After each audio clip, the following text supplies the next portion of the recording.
सुनिए, मैं बलजीत सिंह एडवोकेट गांव से ही हूँ और मेरी बहन थी ये गांव के सम्मानित और वो जितना भी आज देखा है सुबह से, एक तो जो मीडिया प्रसारित कर रहा है कि एक बेटी लिव इन रिलेशन में थी, ये बिल्कुल ऑब्जेक्शनेबल है, बिल्कुल गलत। हम इसका खंडन करते हैं। कोई रिलेशनशिप ऐसा हो सकता है क्या? कोई फ्रेंडशिप तो हो सकती है बच्चों की, लेकिन जो ये लगातार ट्रायल दिखाई जा रही है कि वो रिलेशनशिप में बिल्कुल गलत है, हम इसका खंडन करते हैं। ये हमारा सामाजिक अपमान है, सामाजिक अपमान आल्सो। वो कभी आइडेंटिटी डिस्क्लोज नहीं की जाती विक्टिम की, और इसके अंदर सारी फैमिली की आइडेंटिटी डिस्क्लोज, गांव की डिस्क्लोज कर दी सारी की सारी। वो इतना बड़ा अपराध कि ये तो ये चलो समय रहते ये पता चल गया और पुलिस की कार्रवाई होगी, डेड बॉडी रिकवर कर ली वहाँ से। नहीं सर दागी तरह टुकड़े करता है ये तो इसके, वो डेड बॉडी के भी मतलब इतनी बुरी हालत करता कि वो उसको देख नहीं सकते थे हम और आप। बेटी बचाओ बेटी पढ़ाओ का सरकार का एजेंडा है, और उस पर क्या कार्रवाई हो रही है देखिए। रोजाना पीछे सरदा था, रोजाना किसी न किसी बहन बेटी के साथ ऐसा अपराध हो रहा है। अब माँ बाप हैं इनके, ये बेचारे क्या करें इसका। अब गैर गैर बच्चों में थोड़ा रह सकता है कोई।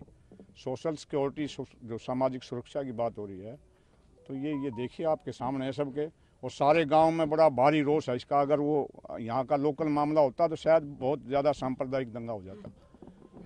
अब ये दिल्ली का मैटर था और वहाँ से जो भी कार्रवाई हुई है वो लेके आए वहाँ से गांव के आदमी। और तो ये आपसे अनुरोध है कि इसको ट्रायल जो चला रखी है वो बिल्कुल रोका एकदम, कि किस आदमी ने ये सारा दिया है मैटर कि भाई वो लिव इन रिलेशन। ये बिल्कुल झूठी बात है।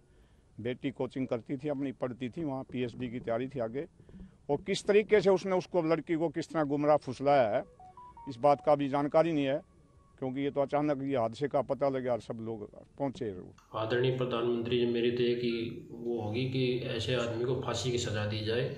अगर ऐसा आदमी छोड़ दिया जाएगा या ढीला छोड़ दिया जाएगा तो आज हमारी बेटी के साथ होया है, कल किसी और की साथ होगा। ठीक, तो ये ऐसे बेटी पढ़ाओ बेटी बचाओ जो सरकार बोल रही है, तो इसमें एक ही काम होगा, कोई भी कर लो, या तो बेटी गंवा दो या बेटी पढ़ा लो।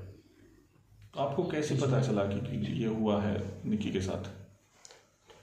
अच्छा, निक्की की हत्या हुई है, कब पता चला आपको? हमारे को परसों सुबह पता लगे। परसों सुबह ढूंढने के प्रयास किए गए थे, तो क्या साहिल के घर तक पहुंचे आप लोग? हाँ, मेरे भाई पहुंचे उनके घर तक। तो उन्होंने बताया निक्की कहाँ है? उसके फादर से फ़ोन पे बात हुई, वो बोला कि हमारे को नहीं पता वो कहाँ है कहाँ नहीं है, ढूंढ रहे हैं हम उसको।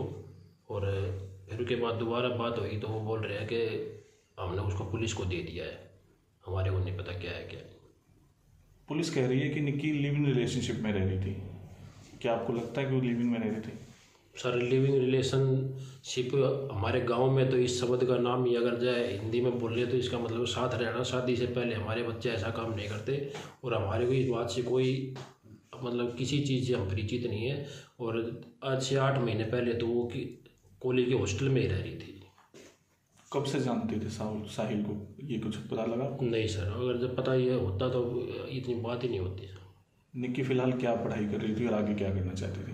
वो इंग्लिश से MA कर रही थी और अब PhD के अब लास्ट ईयर था उसका, और अब वो PhD करना चाह रही थी।